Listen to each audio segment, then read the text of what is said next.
আজ আর কোনো রান্নার রেসিপি নয়, আজ দেখাবো ঘি তৈরি করে। প্রথমে দুধটাকে ভালো করে জাল দিয়ে নিয়ে সরগুলোকে তুলে তুলে ফ্রিজারের মধ্যে রেখে জমা করে নেব। তারপর যখন অনেকটা পরিমাণে সর হয়ে যাবে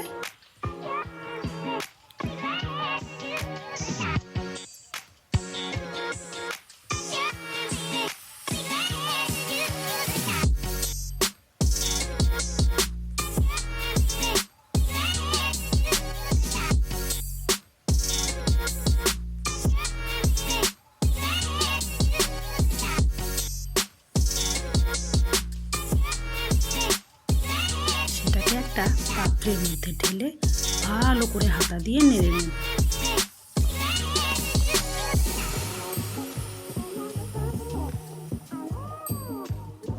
এভাবে পাক দিতে দিতে যখন এটা খুব টাইট হয়ে যাবে তখন একটু জল মিশিয়ে নেব, যাতে এটা আবার স্মুথলি আমরা পাক দিয়ে নিতে পারি। আরও কিছুক্ষণ পাক দিয়ে নেওয়ার পর দেখবে মাখনটা অলরেডি গুটি গুটি বেঁধে উঠে আসছে আর জলটা আলাদা হয়ে যাবে।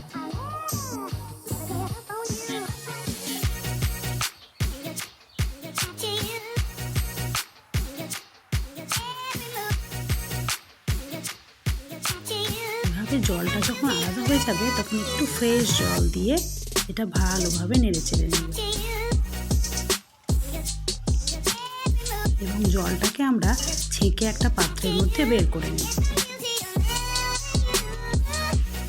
সেই জলটা ফেলে দেবে না কিন্তু, এই জলটাকে ঘোল বলে।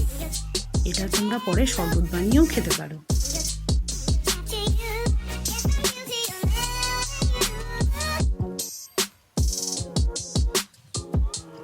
এবার মাখনটাকে আবারও দুবার জল দিয়ে ভালো মতো করে ধুয়ে একটা কড়াইতে ছেঁকে তুলে নেব।